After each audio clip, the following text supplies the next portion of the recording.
പുരാവൃത്തങ്ങളിലെ വെള്ളായണി, ഐതിഹ്യങ്ങളുടെ തമ്പുരാട്ടി, നൂറ്റാണ്ടുകളുടെ നിഗൂഢത പേറുന്ന വെള്ളായണിക്കായൽ.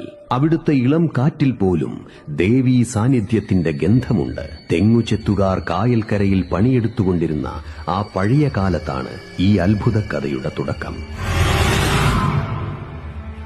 അന്ന് കായൽ തീരത്തെ തെങ്ങുകളിൽ നിന്ന് കള്ള് ശേഖരിക്കുക പതിവായിരുന്നു. എന്നാൽ വിചിത്രമായൊരു മോഷണം ഒരു ചെത്തുകാരനെ അമ്പരപ്പിച്ചു. കുടത്തിൽ നിറച്ചുവെക്കുന്ന കള്ള് ഓരോ ദിവസവും കുറയുന്നു. മോഷ്ടാവിനെ പിടികൂടാൻ മറഞ്ഞു നിന്നയാൾ കണ്ടത് അവിശ്വസനീയമായൊരു കാഴ്ചയായിരുന്നു. ഒരു കൂറ്റൻ പച്ചത്തവള തെങ്ങുകളിൽ നിന്ന് തെങ്ങുകളിലേക്ക് അനായാസം ചാടി കള്ളു കുടിക്കുന്നു. കോപമടക്കാനാവാതെ അയാൾ തന്റെ കൈവശമിരുന്ന തേറ് ആ തവളയ്ക്ക് നേരെ ആഞ്ഞെറിഞ്ഞു. പിടഞ്ഞുകൊണ്ട് അത് കായലിന്റെ ആഴങ്ങളിലേക്ക് മറഞ്ഞു.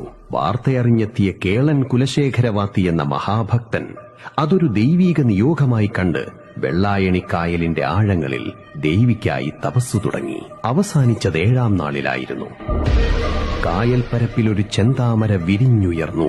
ആ വിടർന്ന ഇതളുകൾക്കിടയിൽ ചുവന്ന സാളഗ്രാമമായി ജ്വലിച്ചു നിൽക്കുന്ന മഹാത്രിപുരസുന്ദരിയായ ശ്രീഭദ്രകാളി കണ്ണു നിറഞ്ഞൊഴുകി വാത്തി ആ ചൈതന്യത്തെ തൊഴുതു നിന്നു.